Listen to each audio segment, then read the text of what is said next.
As they say in hockey, let's do that hockey. Play a full 60 minutes. Yeah, I'm just trying to keep it simple. Get pucks deep, bring the puck deep. Put pucks in deep. We got to keep it simple and just get pucks going forward. Getting into the forecheck. We got to keep playing aggressive. Trying to take away their time and space. We're focused on tonight. We just got to stick to our game. The Thanksgiving holiday has come and gone. Now it's the holiday season officially, and we welcome on a familiar face who was a guest segment before and now steps into the co-host chair. Pangiotis Mavridis. Panos, what's happening? You've been on the road for a while now, back in North America, and a little bit of a hockey stint on the playing side for you.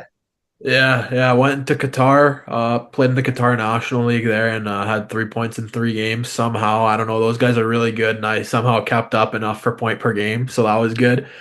But yeah, it's good to be back on the Eastern Standard Time zone now, because it was pretty brutal keeping up with everything. We were 8 hours ahead over there, so...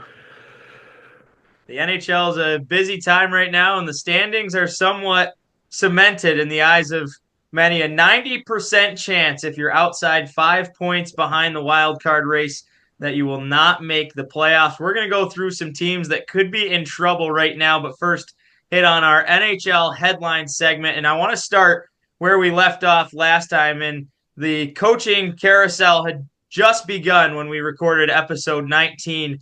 And now St. Louis and Boston both seeing some of that new coach bump. In your eyes, what has made the successful push in the switch for both Boston and St. Louis with the new coaches that now has both of them right on top of those wild card spots? Well, it's kind of funny how Boston made the change, and they're doing good, but also the guy they got rid of is doing good with St. Louis now. That's a little funny. I don't think that Jim Montgomery was the problem in Boston at all. I think they were always going to get it going. It's just he was the odd man out at some point. You couldn't really make a move. Like, you're not going to trade Pastrnak or McAvoy or Marchand or anybody. So he kind of just got the rough end of the stick there. But Joe Sacco, apparently they're going to give him a good long look. And right now I think Bruins have won their last 3 games with him. So they're doing good. But like I said, I'm not very surprised by that. St. Louis, I'm a little surprised. Their defense is not the greatest, and it's probably one of the bigger reasons they've been losing games this year. But, like I said, Jim Montgomery, in my opinion, is a top 10 coach in the NHL. He had an amazing record with Boston, so I was just really surprised to see them move on. But yeah, I'm not surprised that St. Louis has got a little bit of a coaching bump. I feel like that's always the case. As long as you're not like a bottom feeder team, you're always going to get that little coaching bump at the start. Let's see if they can keep it going. But he's definitely going to do enough to make them competitive for the rest of the season. Blues right on a wild card spot. Boston now number 3 in the Atlantic, so holding playoff position. Each of those teams are. Which was more surprising for you? The quick jump to Montgomery after the firing, and obviously St. Louis, a team that is still very young and maybe looking forward to the future. That's a guy with a 5-year deal now. Or Boston, as you mentioned, the regular season success that Montgomery's had there, and they pretty quickly let him go when it really isn't necessarily his fault. And you hear all the captains talk about it. David Pastrnak, those stars say that they really feel that it was their fault that Montgomery got released. Yeah, definitely. I feel like I was more surprised with how St. Louis grabbed him as quick as they did. Drew Bannister literally got the interim tag removed from him before the season started. I think it was in May. So after St. Louis's season was done, he's literally only coached like 20 games in St. Louis before he got fired. I saw Frank Saravelli posted like it was like the 5th or 6th quickest firing from a head coach ever. So, and literally even the Blues GM said that the only reason that they did that was because Jim Montgomery became available. Like, he wasn't saying it was anything with Drew Bannister that was at fault. It was literally just the fact that they saw a better coach available and they took advantage of it. You don't see that too often. But I thought it was cool. I mean, if you see an upgrade, if you can make it happen, that's good. So Jim Montgomery, he's coached in St. Louis before as an assistant. So, but that definitely did surprise me more. Because like I said, Boston, I didn't agree with the decision, but I'm also not terribly surprised just because there's not much else they could do other than like it was Montgomery or fire Sweeney, the GM. And I don't think they're going to fire Sweeney mid-season. It'd be an off-season thing if that happened. So that's definitely what surprised me more, the Blues. Looking back on the Swayman difficulties and getting him done, do you see Sweeney on the way out here coming up after this season? It depends on how the season goes the rest of the way. I think if they make the playoffs, Sweeney's job is safe, but if they miss, he's definitely out. Um, yeah, that's basically all I've got to say because he did have a really rough off season, but it's kind of turning slowly back in their favors. And I mean, Elijah Lindholm has still not been the 1C that they've been hoping for him to be, and they did pay him pretty handsomely, so that's a little bit of an issue there. And Zadorov has already been in trade talks as well, rumors. Apparently, the Canucks and Bruins talked about it, which is kind of funny. Um, but yeah, I definitely think that if the Bruins don't make the playoffs, Sweeney's job is definitely in danger. But as of now, they've gotten themselves back into a playoff spot, so I think he's safe for now. The team currently in a wild card spot and starting to trend towards looking from the outside is the New York Rangers right now, and the fan base all up in arms. George Bannister on our show is a big Rangers diehard, and he seems to typically be leading the charge against them. But all kinds of calls for heads from the Rangers fan base, and recently management making it known that Chris Kreider, Jacob Trouba, and Mika Zibanejad all could be on the trading block. Those are three big time names within this locker room, and that's got to be a pretty big shakeup for some of those guys. Zibanejad has had a nightmare start to the season, playing on power play one, and has been anything but productive. Trouba, another guy struggling right now. Chris Kreider's been scoring goals, but a lack of assists, which is usually one of his touted talents. And the Rangers sit right now as the top wild card in the East and have been trending out. They got smoked out on home ice Monday and now have, I believe it's 3 straight losses and have been on quite the skid as of late. Where do you see the Rangers going looking forward? Yeah, they've got to do something because Igor Shesterkin's their best player, obviously, and he's a pending UFA and is still without a contract right now. So they don't know if they're going to have him heading into next season. If they lose Shesterkin, their team is in grave danger because he's far and wide their best player on their team. So they've got to make a run for it, I think. And this team right now that they have is not good enough to win a Stanley Cup. Then those 3 guys that you mentioned, yeah, they're having their difficulties. If I'm the GM, I'm not moving Chris Kreider just because of what he's done for the franchise. In the playoffs, it seems like he always turns it up too. He comes up with the big goals. So I'm not worried about Chris Kreider. But yeah, Jacob Trouba and Mika Zibanejad, both those guys are guys you got to worry about. Zibanejad, I don't know if there's any chance of moving him just because his contract is so bad right now. And Trouba, he controls himself a little bit with his contract and his trade clauses and stuff. He is close to his contract expiring, but he's still got control of it for now. So I don't know if he will even accept a trade to some of these places. He nixed a couple trades during the off season.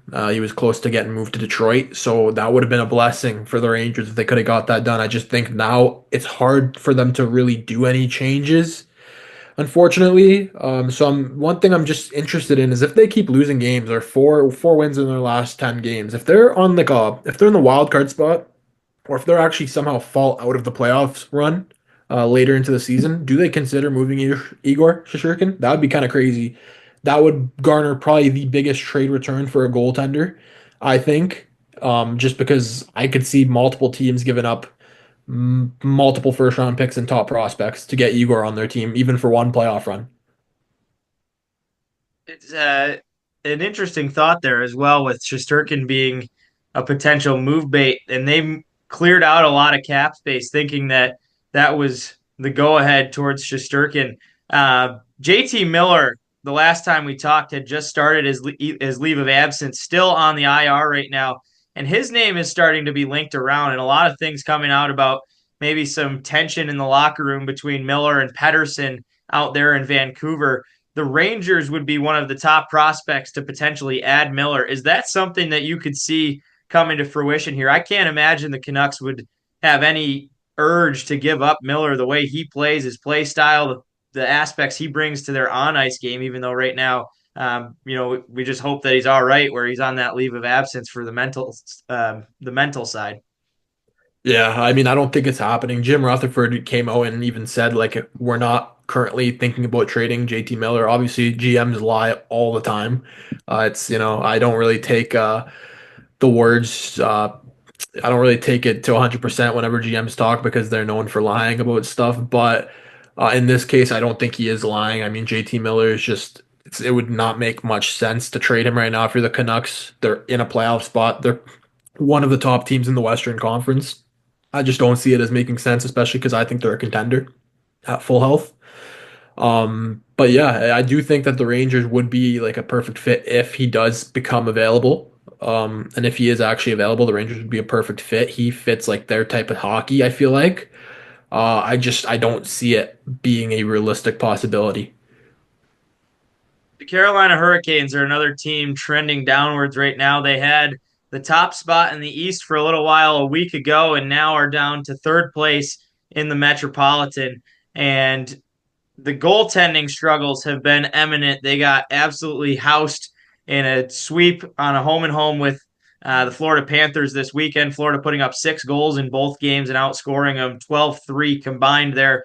But with Spencer Martin in net, Pyotr Kochetkov was out with concussion. He's now returned in Monday's game, so he's back in the lineup. Freddie Anderson is out through January, and this is a discussion I want to have because you and I have differing opinions on this. With the Canes goaltending, there's been all kinds of talks around the media that Eric Tulsi is out looking for trades to potentially bring in a goaltender.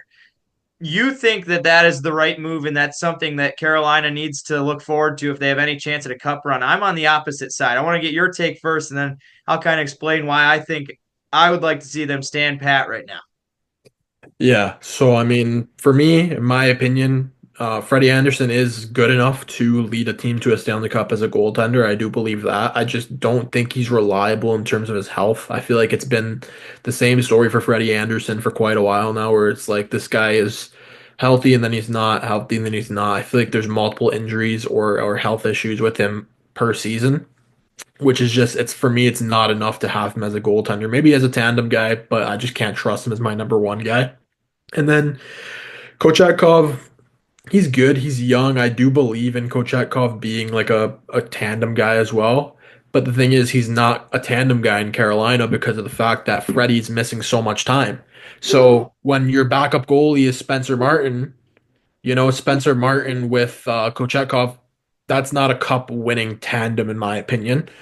So I think if Carolina could get a guy like John Gibson, there's a lot of guys who think John Gibson's kind of overrated. But I think that it would be a great addition. We saw how he played way back. I know it was a long time ago, but behind a good team, John Gibson was a top 5 goaltender in the NHL. So I think, and he's never been anywhere close to it behind a team like those prime Anaheim teams, right? Now he's playing on a terrible Anaheim team. He has been for a long time. So I think if you get him on a team like Carolina, Carolina is the favorite to win the cup, in my opinion. If you just need to get a goaltender that can play games, because Freddie Anderson's not that guy, and I don't think Kochetkov's a guy who can play every single game during a playoff run. For me, Kochetkov is the future of the Carolina Hurricanes. Right now, 10-3 so far, and the only concern there would be that he's also had some of those injury problems. But if they can get that tandem working to keep both of them splitting through January, you're only a little over a month away from an Anderson return right now and still holding on to that wild card spot. I would like to see them just wait it out, and unless they fall down into that New York Rangers kind of like teetering on that wild card spot. Right now they've got 6 points in hand, and with Kochetkov back, I think he can still maintain the crease if they can steady a little over 500 here for the next month and get Anderson back. I love his play style when he's healthy. As you mentioned, the injury concerns obviously are a problem, but with Kochetkov leading the crease, if he can go 10-3 for the next 13 games he plays, that's going to be well into Anderson being back. And it's been talked about for the last few years where he had a run at potentially being the Calder. Last year, he was outstanding, but they kept Anderson in the crease throughout that playoff run. And the question has been, when is Kochetkov going to take the crease there? This is his chance to shine, and as long as he doesn't dive in front of any oncoming plays and risk any concussions, I think he can easily get them to the point where they advance forward. But definitely the crease is the concern for Carolina, and a team that is right there, as you mentioned, easily could be a cup favorite, but just hasn't been able to get the goaltending. Another team that hasn't had the goaltending is Colorado, and they go out and make a trade with the teetering Nashville Predators, who are down at the bottom of the standings still, as we are now past the American Thanksgiving. Justice Annunen goes to Nashville, and Colorado receives Scott Wedgwood, and Colorado also had to send a trade pick to get Wedgwood. This one was kind of a head scratcher for me because obviously Wedgwood is a solid backup and can kind of steady the ship here while Georgiev tries to find his game. But Annunen would have been the future of the Avalanche crease, a young guy. Now you send him away. It also makes a lot of question marks around Barry Trotz in Nashville with the decision to send Askarov away this summer. So kind of a baffling trade. Where are your thoughts on those two teams and the decision made to switch goaltenders there? Yeah, I agree. It was pretty baffling in my opinion too. I don't know if Noonan was like with the future as a starter, but I do think he was part of the future. Like he is a guy who I think has potential to be a good goaltender in the NHL. Like I know he struggled a bit this season, but last season I believe he had like a 929 or 930, obviously in a limited amount of games, but he still has had those numbers in the past at the NHL level. And Wedgwood, I love Wedgwood. I think he's a good backup, but that's all he is, and he's older, and I just don't think Wedgwood makes Colorado that much more of a better team than Noonan did. Unless Wedgwood is flipped, like I've seen some people speculating that like Wedgwood might be flipped in a deal like that acquires John Gibson or something like that. I don't really know why Wedgwood would be the key piece that gets John Gibson in a trade, but if that's what it is, okay, then I agree it's a good trade for them. But as of right now, as of today, with what we know, I just don't see how this moves the needle at all for Colorado. I just don't think Wedgwood's that much more of a better goaltender than a Noonan is, and he's also like what 8 years older than a Noonan, you know. And it seems like an easy loss of the trade. Nashville gets a pick with it as well. For Colorado, a team sitting outside, I've been actually impressed with the way they've been able to hang in through all the injuries, the goaltending brutality that they've had to go through, and they're still right now tied with Edmonton for that second wild card spot in the point standing. So a team that's right there. Another impressive storyline is the Calgary Flames holding on to the wild card one spot, and Matt Leonardo on our show was adamant that the Flames were going to be this year's San Jose Sharks of last year and be the worst team in NHL history. They have certainly been anything but that, and a big win over Columbus on Johnny Gaudreau night 2 nights ago here. And the Blue Jackets could be right in that conversation. They're only one game out of the East, and you could arguably say the way that the first half has gone, the East has been the tougher of the two conferences, which thinking about that preseason would have been a crazy statement. But both of those teams have kind of wowed. Which of those two do you think has any staying power, if either of them? Um, the thing is, I don't know if either of them do. I would love to see both of them have that, because it's just a cool story to see. Obviously, with what happened in the off season with Johnny Gaudreau, if Columbus could make the playoffs in honor of him, that would be really amazing. Nobody expected them to even be close to a wild card spot come December. Everyone expected them to be out pretty early out of the race. So the fact that they're still there is very impressive. And then Calgary as well. Like, I'm not gonna lie, I also expected Calgary to be a bottom five team in the league this year. I think Columbus and Calgary were both in my bottom five. They did not look that good to me.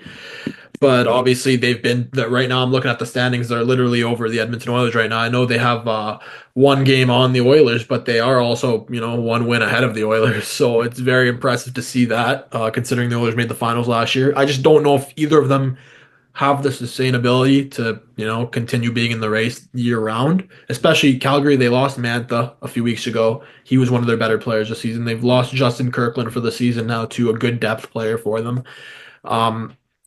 The injuries are piling up. Kuzmenko has been healthy scratched recently too. So, I mean, I just don't know if they've got enough to sustain it. But as I said, it would be very cool. And then Columbus is just like, I mean, they're obviously playing much better than what they are as a team, I would say.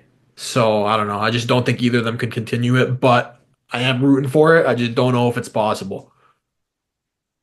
The Toronto Maple Leafs, Washington Capitals, Minnesota Wild, and Vegas Golden Knights are the four conference leaders right now. Minnesota and Washington are standouts among those names. I think Toronto easily was an expected name that would be at the top of the Atlantic.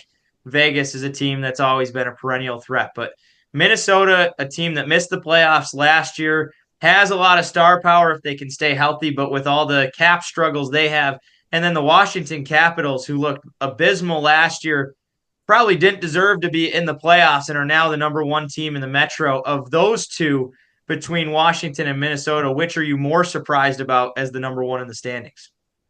Definitely Washington, to be honest. I had them missing the playoffs. I had Minnesota in a wild card spot, so I didn't think either one was going to be even close to the top of their division. But I definitely am more surprised about Washington just because they've been on the decline for a while. I know like they made the playoffs last year, but they really were just like a consolation prize type of playoff thing. They got smoked pretty easily.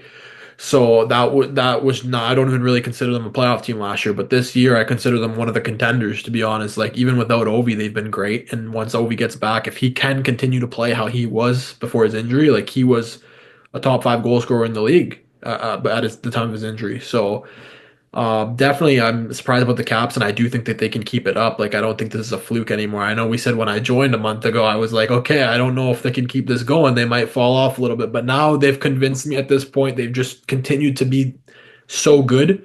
So I am convinced by them, and I'm convinced the Wild can keep it going too. They've been a good defensive team, like elite defensively. They added Juracek as well, David Juracek. So I don't know. I just think Minnesota can keep it going as well. Kaprizov has been amazing offensively as well, and yeah, those teams, they're both surprises for me, but I also am expecting them to continue this for the rest of the season as well now.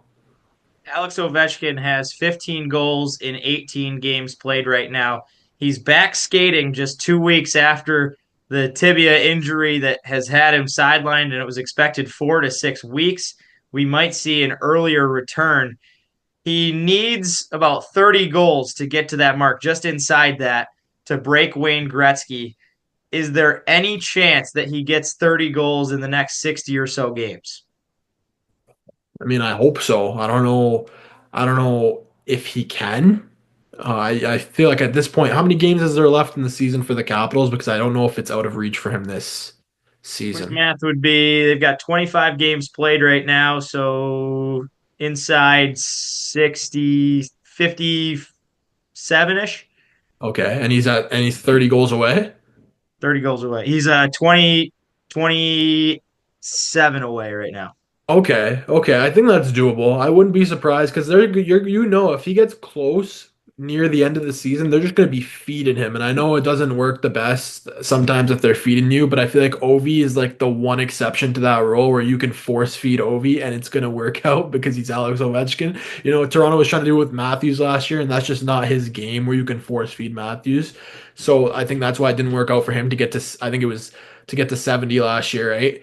So I think that's why it didn't work out there. But I do think if Ovi's close and they're in the final 10-ish games or so, they're going to be putting all their focus on him and getting him to that. And I hope it happens this season. I really want to see him try and push for 1,000. That might be pushing it.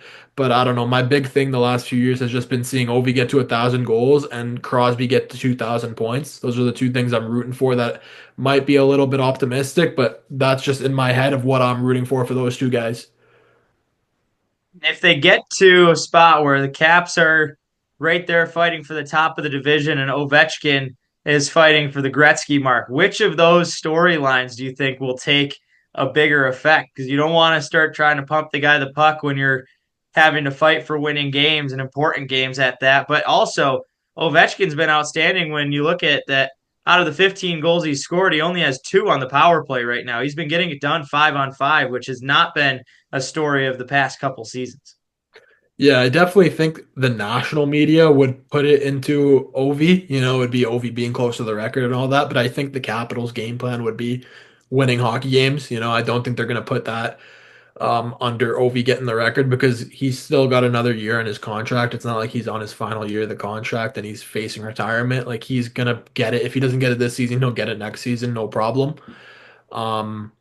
But yeah, I do think that the national media would run with the fact that OV is closer to the record than just because the Capitals don't get much national coverage, outside of Washington. I feel like in Canada we don't really hear about the Capitals at all, other than when Ovi is doing something crazy. So Let's take a look overall at the standings here. And as we mentioned, that 5 points out of the wild card spot is really the important mark right now. So for the Eastern Conference, Philadelphia holding the wild card 2 spot.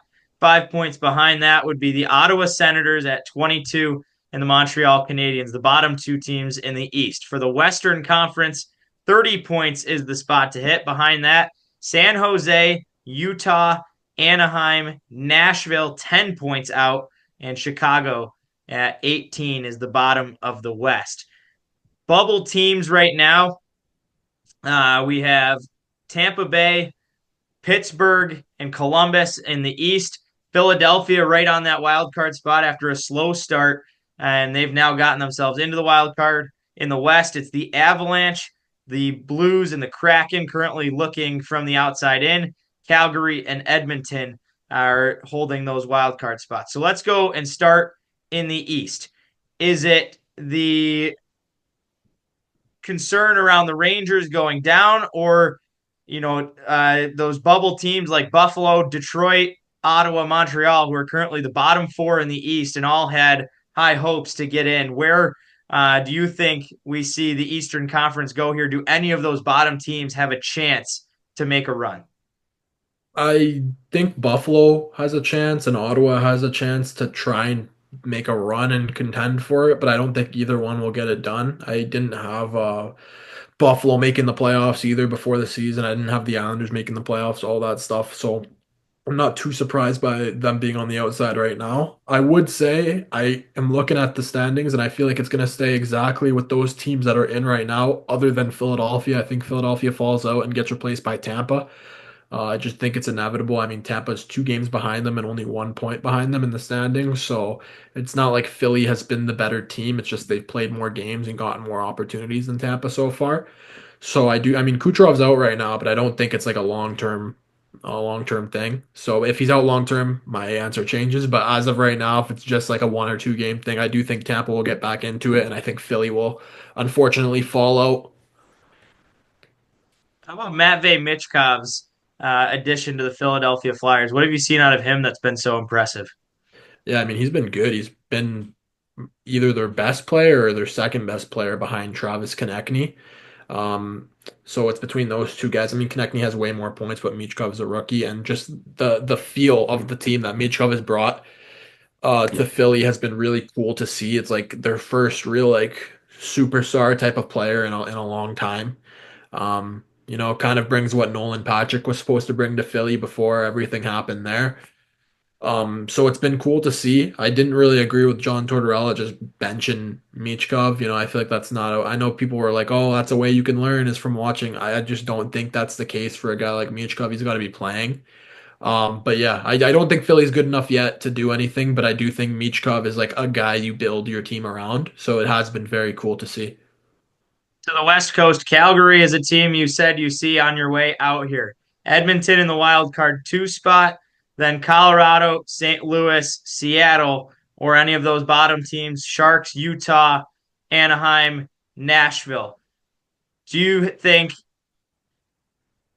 Nashville has any chance is where I want to start? 10 points out, and they have really shot themselves in the feet here, trying to make any run forward, and they just have had no life. Back to back to back overtime losses last week. I was at both of those home games in devastating fashion against Philly, where they had an offensive zone draw after Philly iced the puck with 30 seconds left, up by 1, and lost that game in overtime. Then they lost to Tampa in overtime on the road in Minnesota, and last night sold a 1-0 lead, losing 3-1 in Toronto. Do the Preds have any chance? I don't think so. I feel like you said, they've shot themselves in the foot now, and it just doesn't really seem like a realistic possibility that they're going to be able to get back in the run. Because for me, the Predators were a team that were good enough to stay in the run the whole year and make the playoffs through that. They're not a team that's good enough to dig themselves out of this type of hole that they've already built for themselves. They just don't have the center depth.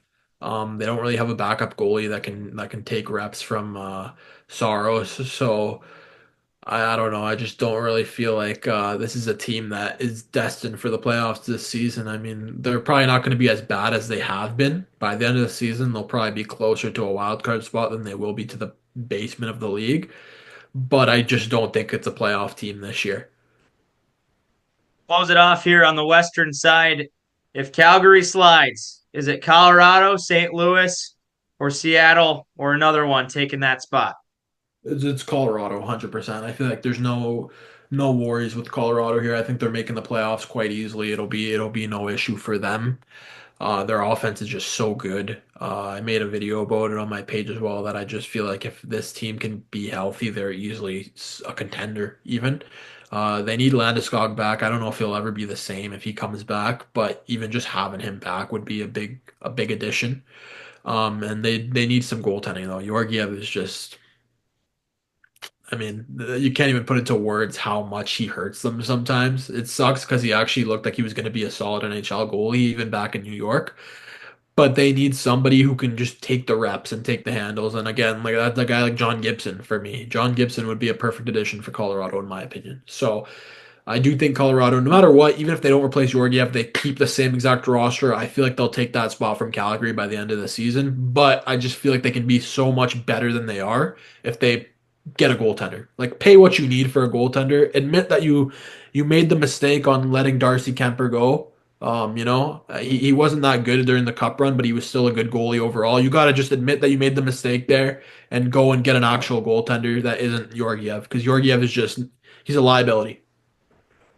I'm already excited for the playoffs right now. As the Western stands, it would be Minnesota, Winnipeg, Dallas, Vegas, LA, Vancouver, and if Panos is right here, Colorado and Edmonton. The East Coast, I'm really pulling for the Senators to make that second half push, but it's the Leafs, Panthers, Bruins, Capitals, Devils, Hurricanes, Rangers, and wild card 2 spot that currently goes to Philly, but could be Tampa, Pittsburgh, Columbus, maybe Buffalo, hopefully Ottawa. We're going to take a quick break. Casey Dornbach, former captain of the Harvard Crimson and ECAC champion, is coming up next. And then Panos and I will close it off as we recap the Four Nations rosters. And Panos is going to tell us which guys to keep an eye on, which surprises are entering each lineup. This is the Fifth Liners Hockey Podcast. We'll be back in just a moment.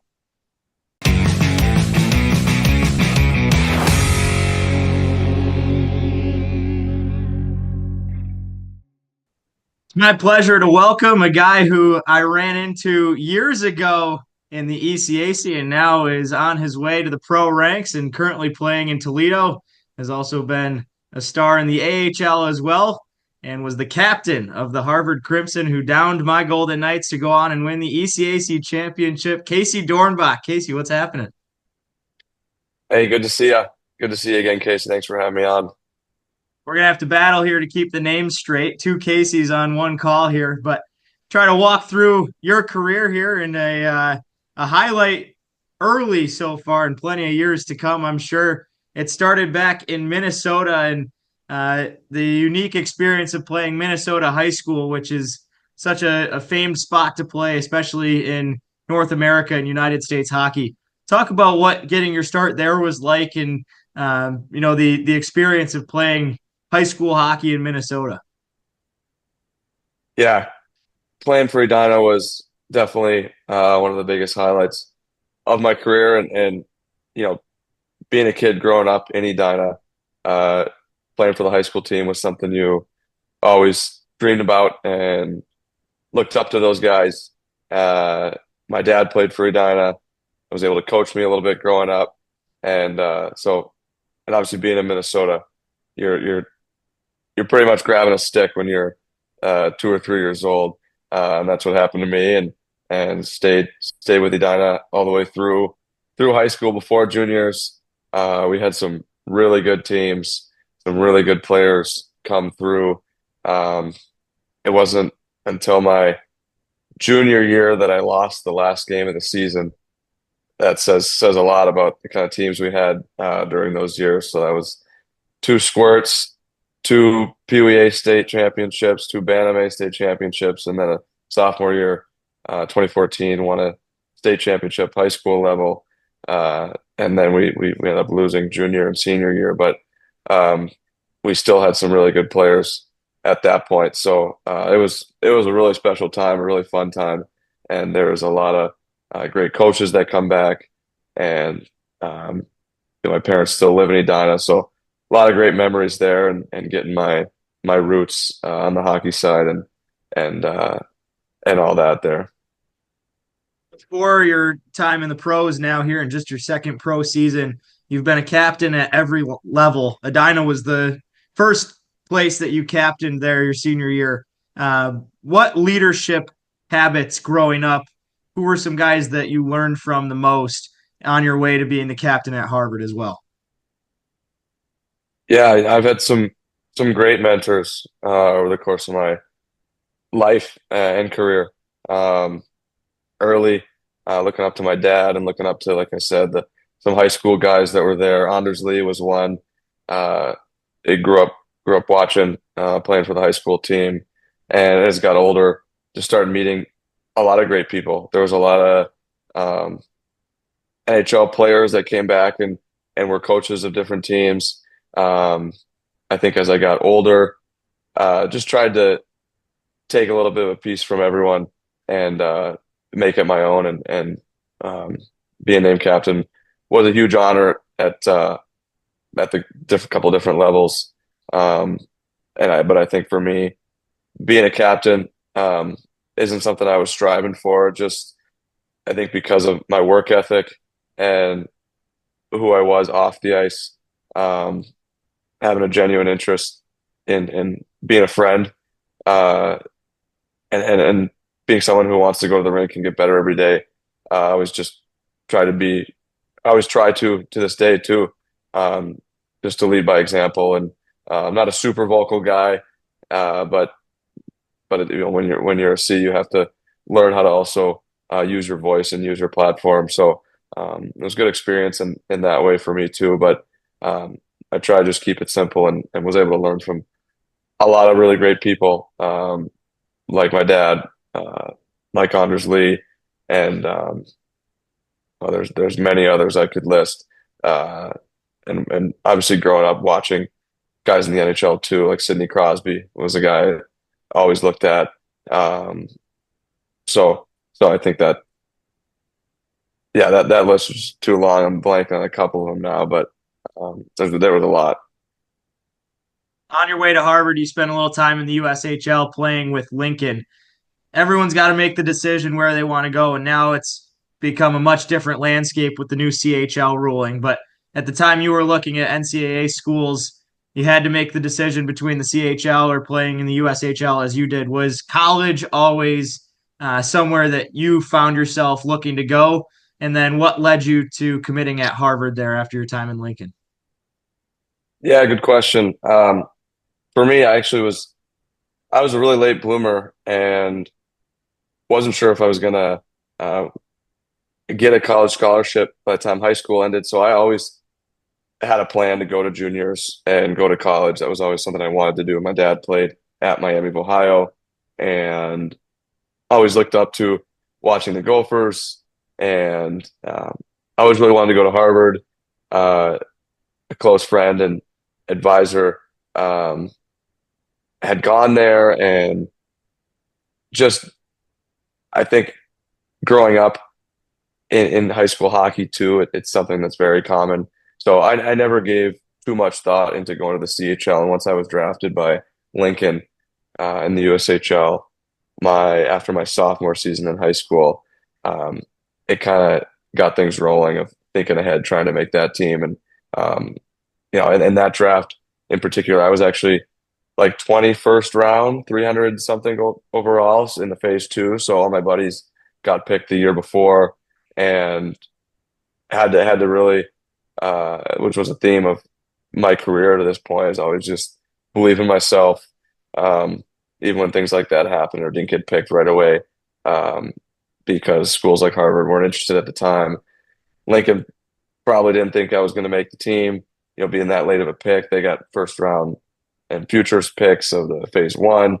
But it gave me enough of that spark to to think, okay, I could play in the USHL, and just kept working, kept believing in myself, and then was able to make the team after Edina. And I was actually committed to Omaha that year, and it was there was a coaching change and some things that happened, and Harvard was a school that I always really wanted to go to, and fortunate enough they had some room for me that second year in Lincoln when I was able to commit there. But that was a dream because when I was younger, again, I was a late bloomer, a lot smaller, didn't grow till what I am now, 5'11" ish, 6 feet on a good day, till really late, till a little bit in juniors in college. So that was huge and a really special time. And yeah, I think that answers that one well. You guys had a lot of success over your time at Harvard, and right from your freshman year, going to the NCAA tournament, even though you weren't champions of the ECAC yet at that time. But from an early group, you guys were one of the most loaded teams in the ECAC in terms of draft picks, and a lot of your teammates have gone on to be currently shining in the NHL right now. That first year, when you make it to the NCAAs, even though you lost in the first round to UMass, what were the biggest learning experiences that you took away from that group en route to what you guys ended up accomplishing? Yeah, that year was a tough year losing to UMass, but they had Cale Makar, and I had to tip our hats to that. And we had Adam Fox. It just wasn't our night, and we had a lot of great players on that team who were younger that were back the next year. John Marino left after that year, but up and coming, we had guys like Jack Drury, Jack Rathbone, Marshall Rafai, a lot of great players. So coming back those next few years, I think just the maturity after losing, seeing what's out there, seeing how good we need to be if we want to have success in those tournaments later in the year, motivated us all, and we were all pretty similar minded in the sense we had a really good group and a really close group, which really helped. So we were all pushing each other, getting extra reps before practice, on the ice, making sure we're accountable in our workouts, taking care of each other off the rink too, and having a lot of fun in that sense, and using that to take the chemistry on the ice. And I think just as we went through the years, we just kept bringing in really quality people who had similar mindsets, who wanted to get better, wanted to go to the next level, wanted to go pro, and not just focus on school. A lot of guys there, even at an Ivy League or at Harvard, you'd think, oh, some of the guys want to just go there for school. No, we had a lot of really good players that really like hockey was also the priority. You have a lot of guys who are able to manage academics and athletics, and in that sense, but everyone there was fully committed both ways, and I think that just allowed us to keep growing. So when we brought in, when I got to meet you, guys like Coronado, John Farrell, Abrazizi, Henry Thrun, a lot of guys who are still playing at high levels, Jack LaFerriere, Alex LaFerriere. We so many guys who just kind of brought the program up as we were going. And that leads us into, I'm sure, what we're going to talk about next with Lake Placid.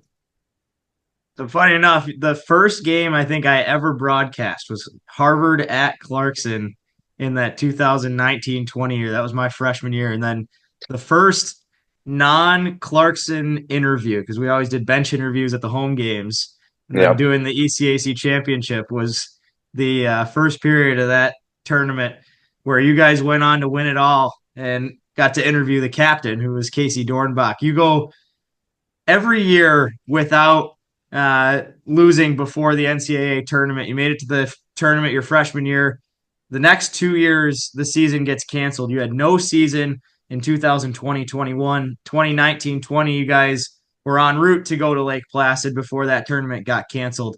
Before we get to the ECACs, how tough were those years, especially being one of the teams in the ECAC with the Ivy Leagues not being allowed to play there?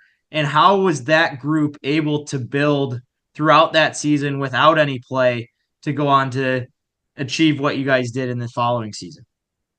Yeah, most people don't know that we spent January through March in Tampa, Florida, with the Minnesota born and raised trainer, Brett Strott, at Saddlebrook Golf Resort, staying there and training at the sports facility down there with a gym, a couple sheets of ice, and we were able to do school online during that year that we didn't play and keep training. And half the team was back in the USHL, playing themselves. So the guys that were there, we had a really good group to keep guys accountable. And I think that it all starts internally. A lot of guys that, whether there was a season or not, we had goals of playing professionally, and so we just did what we could, and we got it done as far as getting our training in and playing whenever possible. And it was really tough though, that COVID year. 18 months was the total without a game, and that's pretty rare, and especially because it was just the Ivy League. So you can't play the victim of that though. You have to say, hey, how does this serve me? And you gotta have the right mindset. When that happened, we went through some of the normal emotions, and we're all frustrated, and everyone in the world was uncertain at the time. So, looking back, it is crazy how it ended up happening that way. But in the moment, I just remember feeling, very uncertain, because we get news late that we weren't going to have that season. We thought we might up until August, September. And then from there, just started making plans of how we could just keep growing. And we did come out of that stronger, even though not playing. Guys were hungry. I think that's something that came from that. You take for granted the times. You're grateful for even the downs of a season. If you're growing up, haven't had a season off ever, so you take for granted sometimes the ups and downs and the learning of it. And for me now, I'll never forget that. So grateful it happened, and glad we had a great team to come back to my last year there at Harvard. And but a lot of special memories from that time being in Tampa, training, go golf, go to the beach, and do online school, and with our some of our closest buddies. We'll remember those times forever. But after that, once everyone started coming home around April, May, when season started to be over, more guys are coming in to train, and then we have all summer to gear up for the next season. So that really helped, as well as all the guys coming in who had really great seasons in the USHL. Matt Coronado, Sean Farrell, again, Alex LaFerriere, guys that had really good USHL seasons coming in. I think allowed us to have a really good team that next year. That year, you guys were one of the most packed draft classes in ECAC history. I think it was the game against Clarkson, who had 11 draft picks, and you guys had 14, 25 total, was top 5 all time. And that was the matchup in the semifinals. Clarkson had back-to-back goals to take a 3-2 lead before you guys came roaring back and won in the third period there. Then you go on, you win the championship, lift the ECAC trophy, the overtime game winner. And going into that week, you were somewhat of underdogs. A lot of the media had pretty much already written off that Quinnipiac, who was ranked 5th in the country, was going to win it all, and they were going to walk their way into the NCAAs. Well, that's not how it happened. And again, in comeback fashion, you top them in overtime. Walk me through all the emotions of that week and some of your favorite stories that you remember from there. Well, I had the interview with you, and then that was it. We got it going after that. That's what got us going. No, looking back, it's a couple of years now. It was a crazy 2 games, and really cool playing at Lake Placid. It's a special spot. Obviously, a ton of history with USA Hockey there. So we got to live that, go through the Hall of Fame there, and just remember going into those games. As you have to be, you can't be comparing yourself to your opponents and listening to all the noise of who's going to win this or that. You got to believe in yourself first. You got to stay true to your process. And that's what we did. And we went in there not caring who we played. And I remember that first game against Clarkson was an amazing game. I think we scored late, really late in the game to get the lead and came back and then get an empty netter and then going into the championship, playing Quinnipiac. That was an amazing game, a tight game.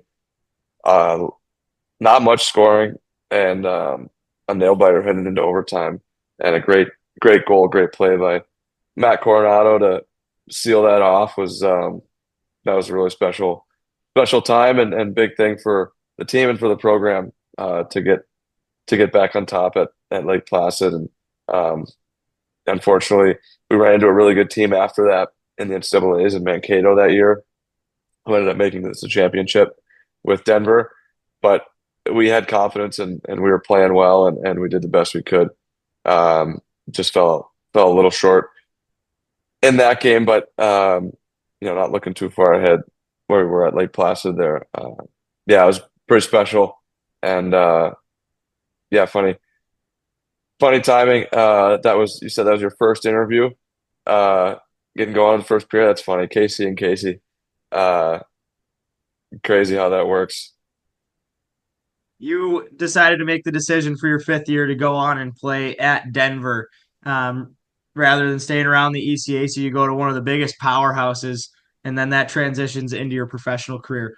How difficult was it to make that decision where you're looking at continuing your career and continuing your college education, but then you got to go so far away from where you had just been playing the last 4 years? Yeah, it was an interesting time because you also had the opportunity to go pro at that time. So there was a lot up in the air. Just felt that going into pro as ready as possible would suit me better and had the opportunity to play at such an amazing school and program as Denver was a no-brainer and really grateful I had that experience before coming to pro.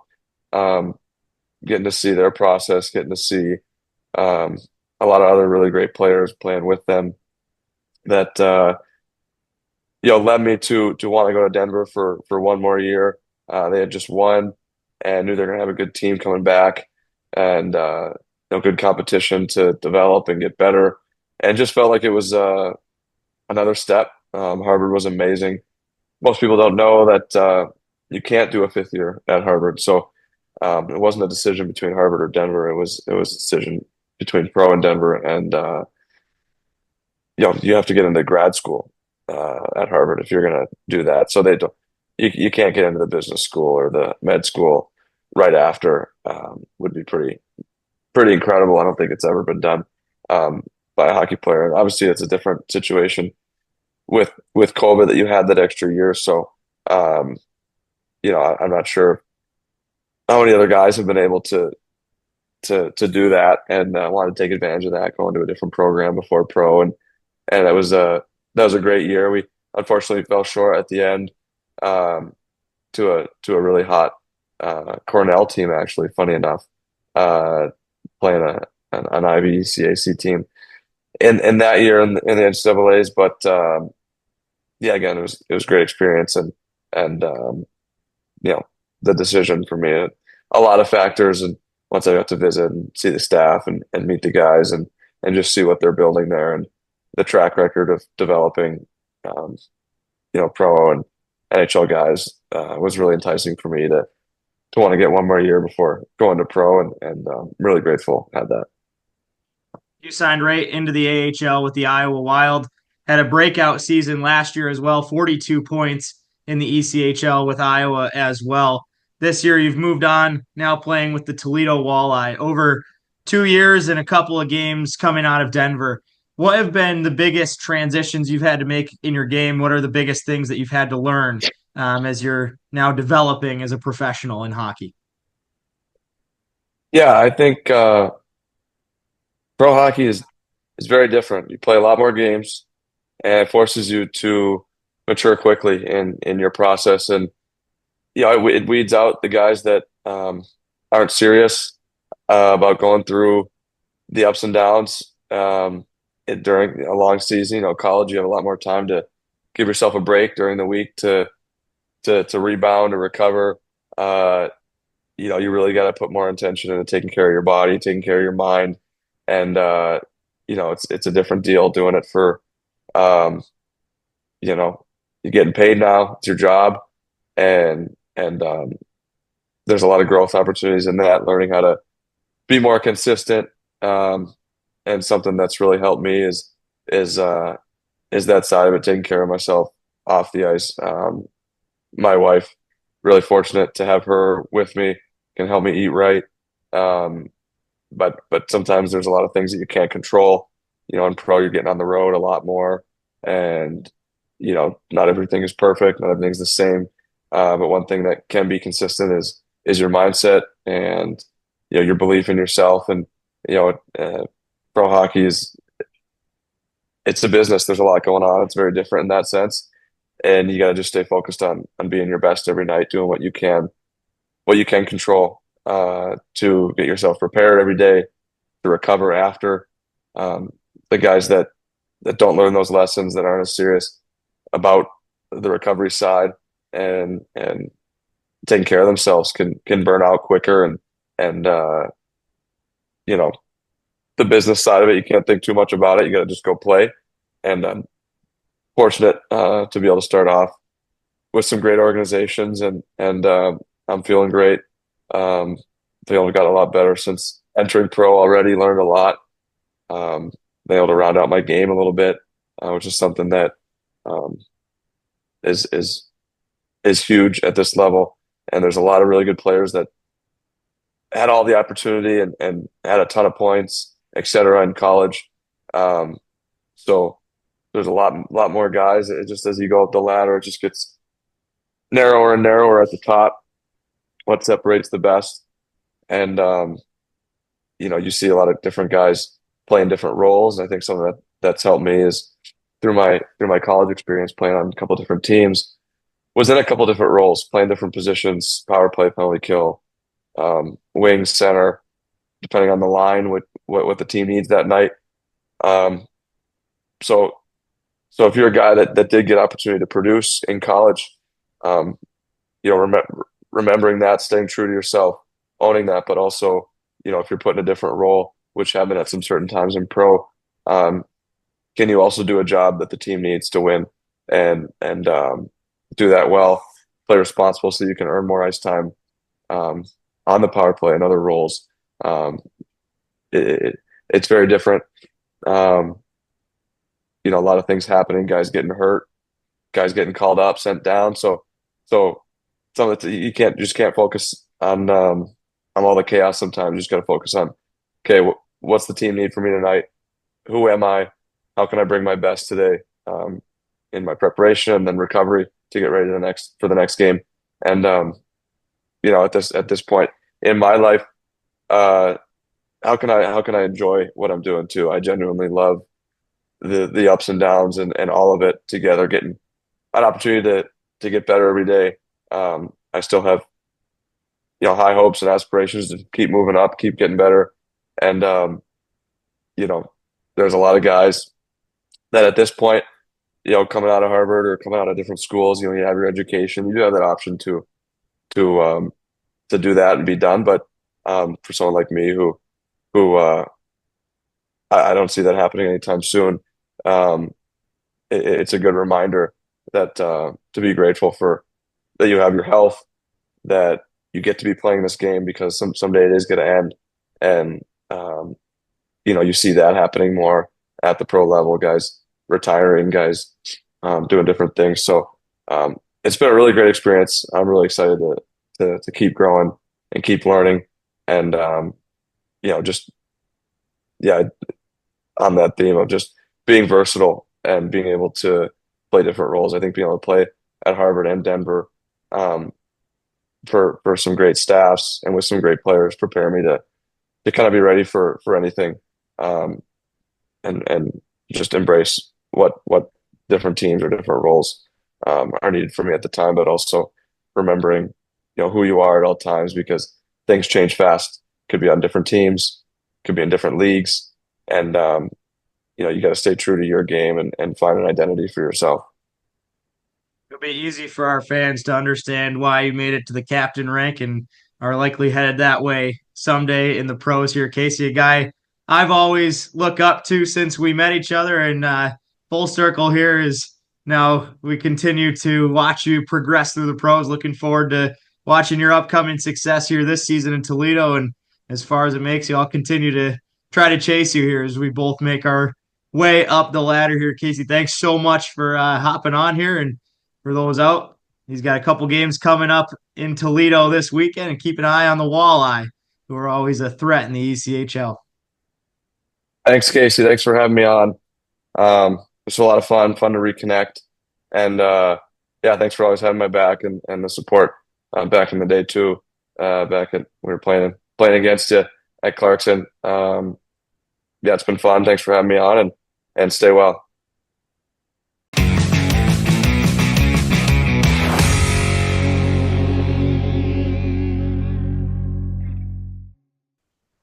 Big thank you to Casey Dornbach for hopping on, and now time to take a look at the Four Nations face-off upcoming in February. And Panos, I am pretty stoked after some of these rosters dropped. When we're going to look Finland, then Sweden, then US, then Canada. And when Finland's came out, I thought there was no chance they lose. Then I look at Sweden's roster, and that one's just as good, if not better. And then you see the US and Canada, and this is going to be one heck of a show from each side. So we'll start on Finland's roster. I'm going to run through the roster. We'll then talk about your impressions on the rosters, and from what you had as projected rosters before, who you think maybe got snubbed or reasoning behind certain names that we're not seeing on these rosters. So starting with Finland, on the forward core, Sebastian Aho, Joel Armia, Alexander Barkov, Mikael Granlund, Eric Halla, Rupe Hintz, Kaapo Kakko, Patrick Laine, Arturi Lehkonen, Anton Lundell, Eetu Listerainen, Mikko Rantanen, and Teuvo Teravainen. The defensive core for the Finns, Jani Hakanpää, Miro Heiskanen, Esa Lindell, Nico Mikkola, Olli Mata, Rasmus Ristolainen, and Juuso Välimäki. And goaltending, Kevin Lankinen, Ukko-Pekka Luukkonen, and Jussi Saros listed as the third goalie. That is a pretty loaded roster, and I'm impressed by the Finnish goaltending trio, most out of any of them. But for you, where do your eyes draw when you look at that roster? Yeah, I mean, for me, it's the center. The center depth that Finland has is pretty crazy. I mean, you got Barkov, you got Aho, Hintz, and Lundell, and then also Luosterainen can play the center position. Granlund can play the center position. Haula can play it. So they have just so much depth down the middle that you're gonna have really good centers playing even on the wing, which makes for a very good defensive team because a lot of those guys are good defensively. I mean, Barkov firsthand is the best defensive forward in the league. And Lundell is good defensively as well. You know, Hintz, great both ways. Aho, all these guys, Luosterainen, like these guys are just so good defensively that I think Finland, even though I do have them in my predictions, I have them finishing last. But that's no knock on them. It's just four great countries. I do think that it's not going to be an easy win for any of these teams against Finland just because of how structurally good defensively I think they will be. Along with the fact, like you mentioned, they have three great goaltenders. Saros is a top 5 goaltender, but you've also got Lankinen, who's played great this year, breaking NHL records for the best what was it, on the road?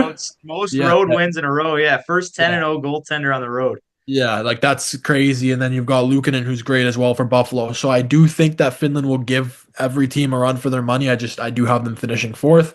But yeah, the center depth is crazy.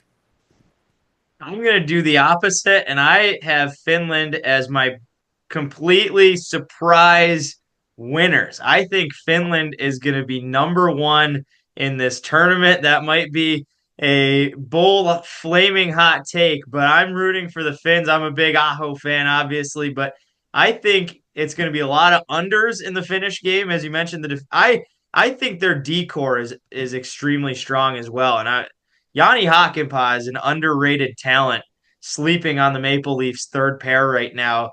Miro Heiskanen can run the power play, and then you've got some lockdown guys. And I am so excited to see this Finnish team play. Some names not featured on there that got a lot of media attention going into the roster release. Jesperi Kotkaniemi from the Carolina Hurricanes was projected to be on their third line as the center, not on the roster. Joonas Korpisalo out of Boston, also not on the roster. And Kevin Lankinen taking that spot. Probably not as much of a surprise there, but reasoning for those guys not being there. Yeah, I mean, for Kotkaniemi, it might just be a thing of like we have so many guys that can play, center. It's like maybe have some actual wingers over there too, because like I said, there's so many centers that some of these guys are getting put on the wing, and their natural position is not even being a winger. So maybe that. I don't know. There is just like mixed opinions on Kotkaniemi in his game as well. So I'm not terribly surprised by that. I mean, Capo Kakko has experience with Finland at various different tournaments as well. So even though I personally had him not being on the roster, I'm not surprised that they went with him. And then in net, like you said, Korpisalo, definitely a little bit of a surprise just considering he's been good, but in the grand scheme of things, he hasn't been good outside of this season, so I'm not terribly surprised by that. I do think that their trio is great anyways. And with this tournament, you bring 3 goalies, it's very likely that all 3 won't play.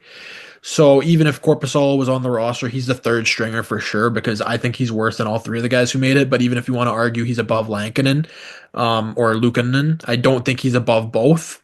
So he just wouldn't play any games anyways for it to even be worthwhile. Joel Armia is a pretty big surprise. The 31-year-old from Montreal gets into the lineup. Where do you think he slots in on this Finnish team?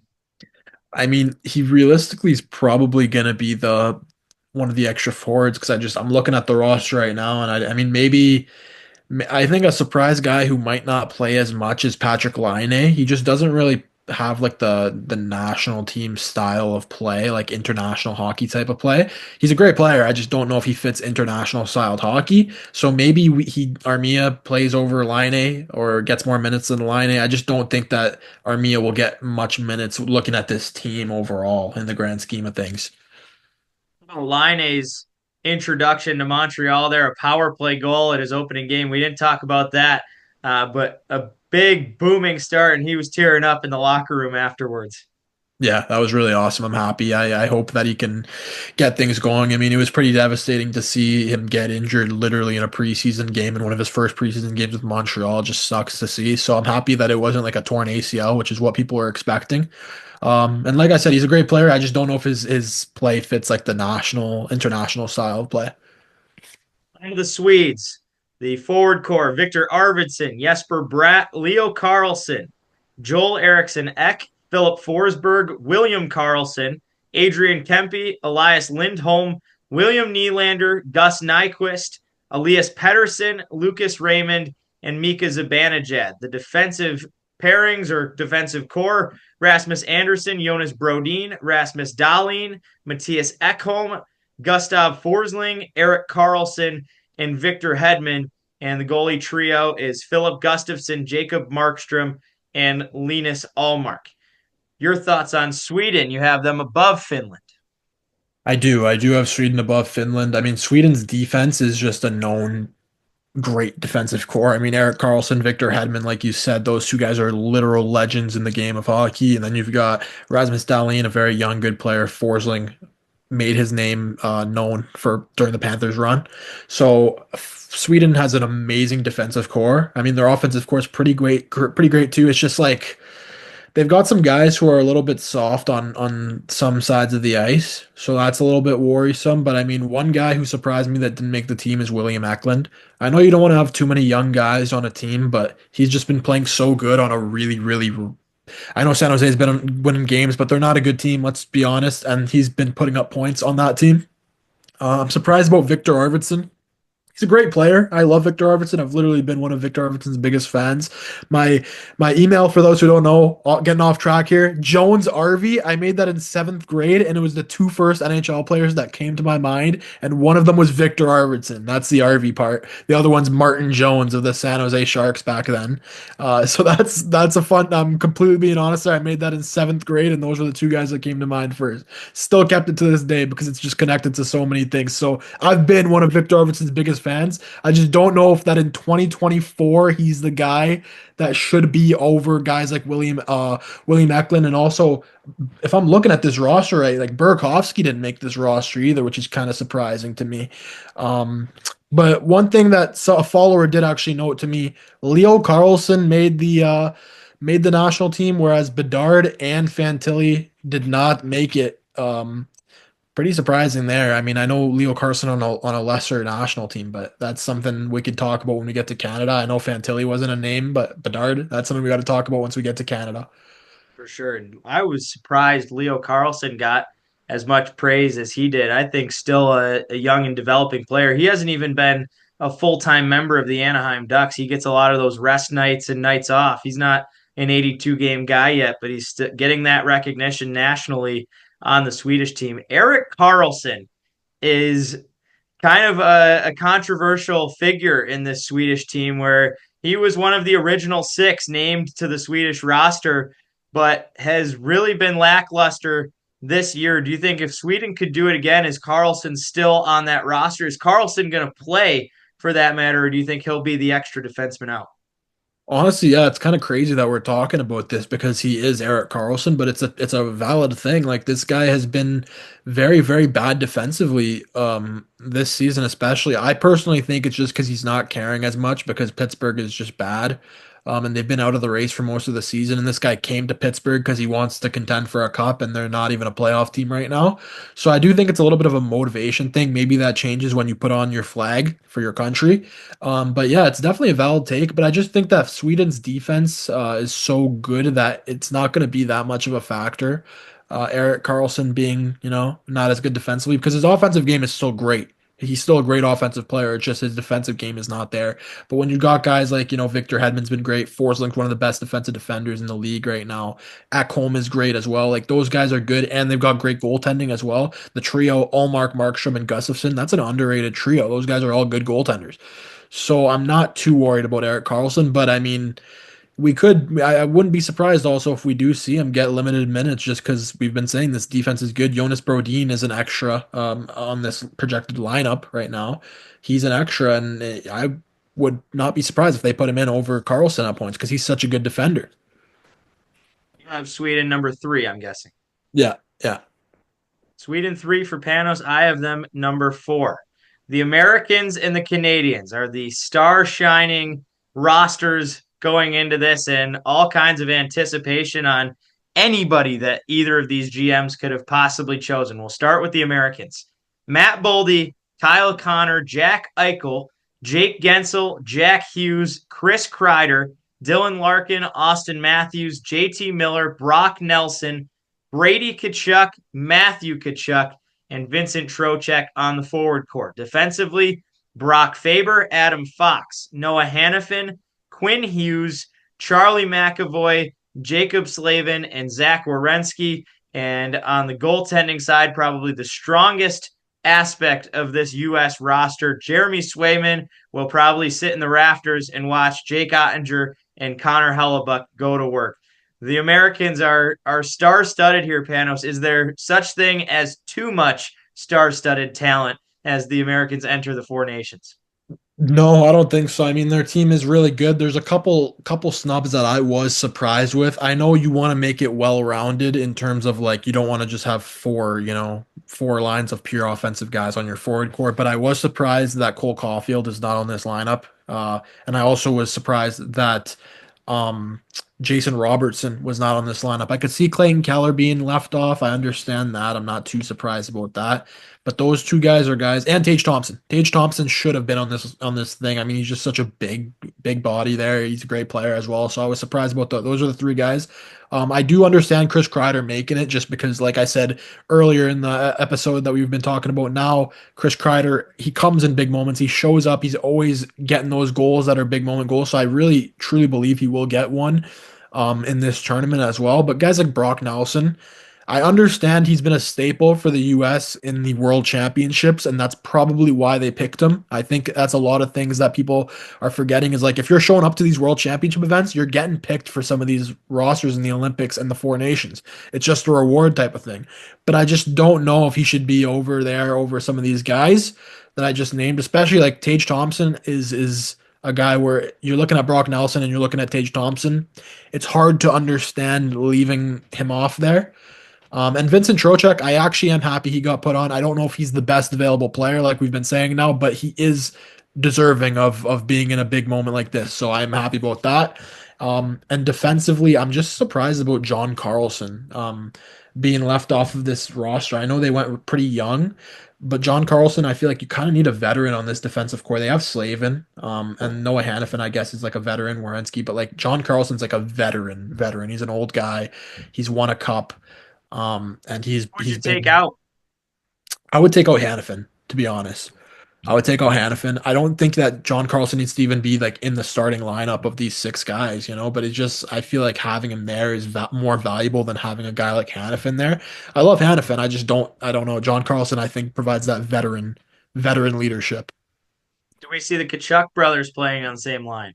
Oh, I hope so. I mean, that's been hyped up for the past like 5 years now, but eventually when the US plays, those two guys are going to be on a line. I think that'd be really cool. I don't know how it would work since they kind of play similar styled hockey. I don't know if you're going to just have both of them screening the goalie in front of the net or what, but it would be funny to watch. It would look like kind of like my beer leagues.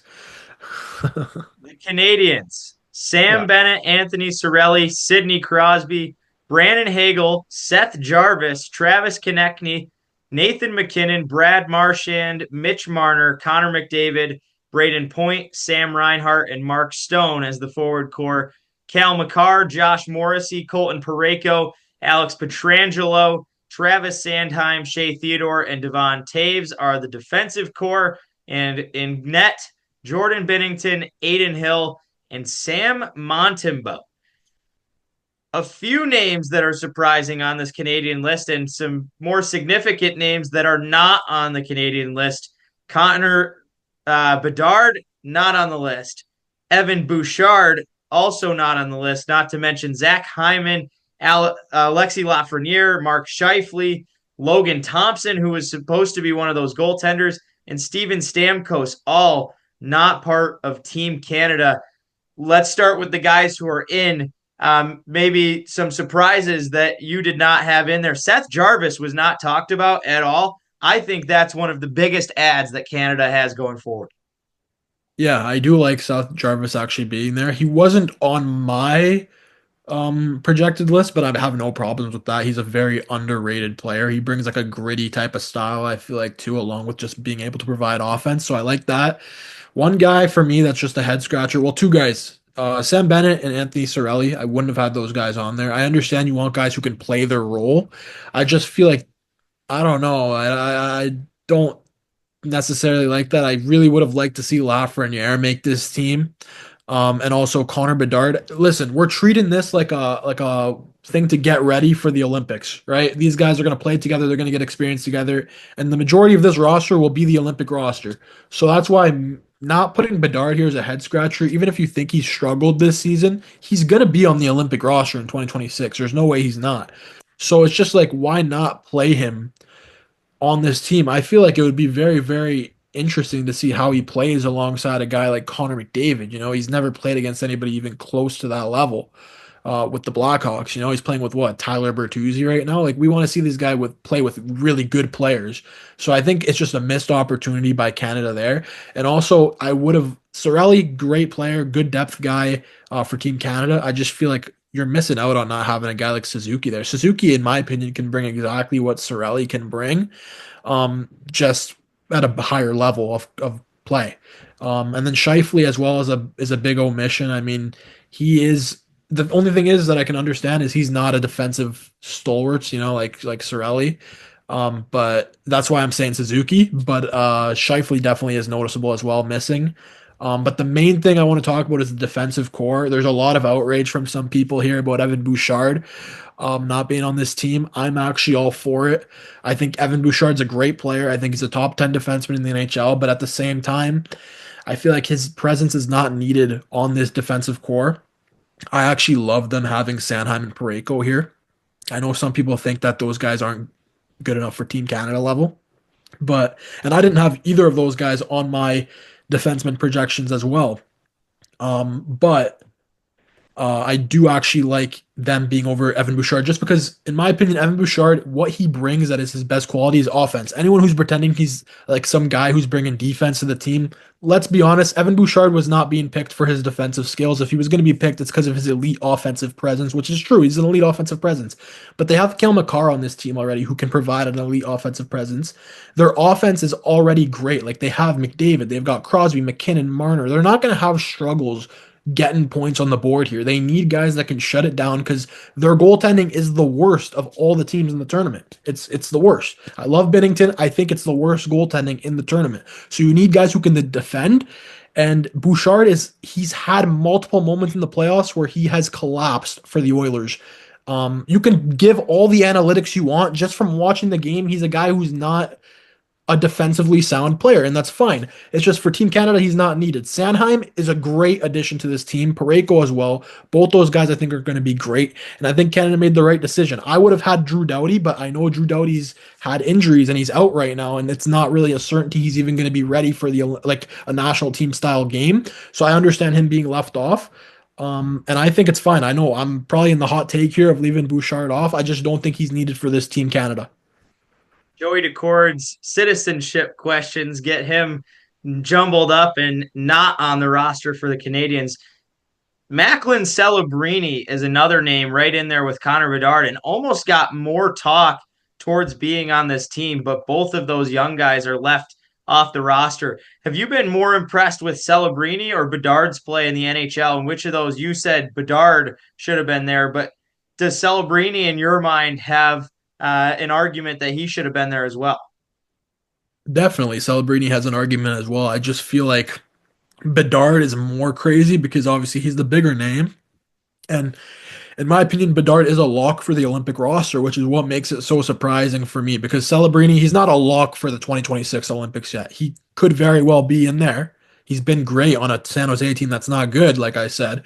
But it's just a bigger surprise for me that Bedard is not there, and Celebrini will get his time for sure. I mean, he's already on the rise. He's been better than Bedard this season, but I was more impressed with Bedard's rookie season than I have been with Celebrini so far. Let's do some rankings. We already know who your bottom two are. My top one, going 1 through 4. Who is winning the Four Nations? Okay, I'll start with 4, right? We'll go Finland. We said 4th. I just don't think they've got enough offensive power to compete, but they'll be a good competitive team. Sweden, I'm going to put them at 3. They're also a great team. I just think a little soft. I don't think teams like that can win the gold medal. Maybe they do make it to silver, all that. I don't really know what the standings type of thing is, like who makes it where. I don't know if it's only the 2 European teams versus the 2 North American teams. I don't know how it goes, but Sweden will be the 3rd best in the tournament for me. And then 2nd place here, looking through both these rosters, if I have to pick one, I'm going with Canada to finish 2nd place. As a Canadian, it hurts my soul to do this, but I don't know, man. I don't really like how their roster was picked offensively. Defensively, like I said, great. Goaltending, there wasn't much you could do with the picking. It's slim pickings, but offensively, there was just so much better that could have been done, in my opinion, where it's like I'm a little worried about it. And at the 1st place spot, I'm going with US. Just looking at their defense, their defense is pretty lethal. Like I said, I would have put John Carlson, but even without that, you got Quinn Hughes, McAvoy, Slavin, Fox, Faber, Werenski, and Hanifin. Those guys are all great defensemen. And the offense is good too, and the goaltending's elite. USA, I know USA does choke at international competitions, world championships. They're pretty brutal. They're known for choking, but I do think that the U.S. gets it done here. Olympics might be another story, but here at this tournament, I'm going with the U.S. I have number 4 Sweden and some surprises to kick it off. I think the Canadians are going to be number 3 in the tournament, and I think there's going to be some leaky goaltending and the shutdown prowess of a few of these other teams that's going to factor into that. The Americans come in ranked number 2 for me. I think it's going to be an outstanding final between them and the Finns, but Finland takes my top dog spot. I think it's going to be some low scoring defensive games, and the goaltenders in Ukko-Pekka Luukkonen and Kevin Lankinen, maybe a little bit of UC Saros, are going to steal these games as the Finns come out on top. Close it off and tie a bow on it here, Panos. When we look forward at this tournament, this is the All-Star game, no All-Star week or whatever. This year it is the Four Nations face-off. Next year, the Olympics. Is this going to be the future of what all-star games look at? And it's hard not to get excited about this, where the all-stars have been duds in the past. Do we see more teams getting added in, or is it tough to add more than 4? Maybe they have to go with whatever 4 are the top in the previous world championships.